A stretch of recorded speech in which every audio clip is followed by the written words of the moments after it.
एक गांव में अचानक एक विशाल सिरकटा राय स्टार घुस आया। उसे देखते ही गांव वाले इधर उधर भागने लगे, लेकिन उस सिरकटे ने सभी को मार डाला। लोग जैसे तैसे अपनी जान बचाने की कोशिश कर रहे थे, पर वह सिरकटा राय स्टार रुकने का नाम नहीं ले रहा था। उसी समय दूसरी तरफ सुपर राय अपने घर में टॉयलेट साफ कर रहा था। उसने गुस्से से कहा, क्या यार, ये मम्मी भी ना मुझे कितना काम दे देती है। लेकिन तभी बाहर से किसी के चिल्लाने की आवाज आई। सुपर राय ने अपना सुपर सूट पहना और बाहर निकला। बाहर उसने देखा कि वहाँ हाहाकार मचा हुआ था। लोग डर के मारे भाग रहे थे और उनके पीछे वही विशाल सिरकटा राय स्टार पड़ा था। राय स्टार ने जैसे ही उसे देखा, वह अचानक कहीं गायब हो गया। ये सब देख सुपर राय हैरान रह गया। उसने कहा, मैं तो राय स्टार हूँ, ये सिरकटा राय स्टार कौन आ गया मार्केट में। सुपर राय ने अपने सुपर पावर का इस्तेमाल किया और हवा में उड़ता हुआ एक गांव के ऊपर पहुंच गया। वहाँ उसने देखा कि लोग इधर उधर भाग रहे थे और उनके पीछे बड़े बड़े सिरकटे राय स्टार उन्हें बेरहमी से मार रहे थे। तभी एक सिरकटा राय स्टार उसे भी मारने आया, लेकिन सुपर राय हवा में उड़ गया और गाँव के एक घर की छत पर जाकर खड़ा हो गया। वहाँ से उसने देखा कि सिरकटे राय स्टार लोगों को कुत्तों की मौत मार रहे थे। सुपर राय को समझ नहीं आ रहा था कि क्या करे। तभी उसे एक इंसान याद आया, प्रोफेसर पुष्पा, जो एक वैज्ञानिक है। सुपर राय बिना वक्त गंवाए हवा में उड़ा और कुछ ही देर में प्रोफेसर पुष्पा की लैब में पहुंच गया। लेकिन वहाँ का हाल और भी बुरा था। सारे लोग मरे पड़े थे, मशीनें टूट चुकी थीं और लैब के कोने में प्रोफेसर पुष्पा घायल पड़े थे। सुपर राय ने उन्हें उठाया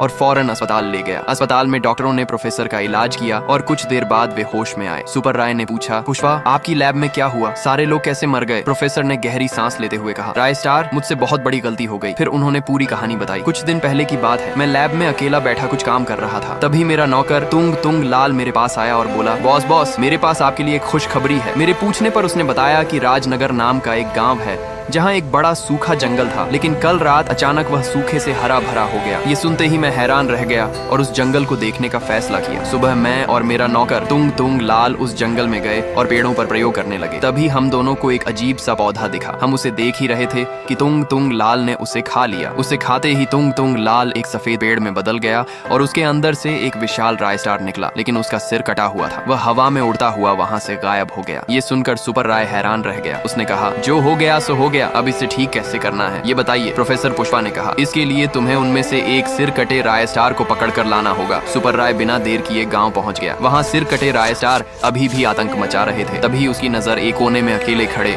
सिर कटे राय स्टार पर पड़ी। सुपर राय उसके सामने जा खड़ा हुआ। सिर कटा राय स्टार उससे भिड़ने को तैयार था, लेकिन सुपर राय ने अपने सुपर पावर का इस्तेमाल किया और उसे बेहोश कर दिया। फिर उसने उसे उठाया और प्रोफेसर पुष्पा की लैब में ले आया। लैब में प्रोफेसर ने अपनी पूरी ताकत लगाकर एक एंटीडोट तैयार किया और सुपर राय को देते हुए कहा, इसे उन सिर कटे राय स्टार पर फेंक देना। सुपर राय हवा में उड़ा और गांव पहुंच गया। वहां वह सीधे सिर कटे राय स्टार के सामने उतरा। इससे पहले कि वे भाग पाते, सुपर राय ने एंटीडोट उन पर फेंक दिया। बस इतना ही कहूंगा। अगर थोड़ा सा भी अच्छा लगा हो तो एक लाइक और कमेंट जरूर कर दें।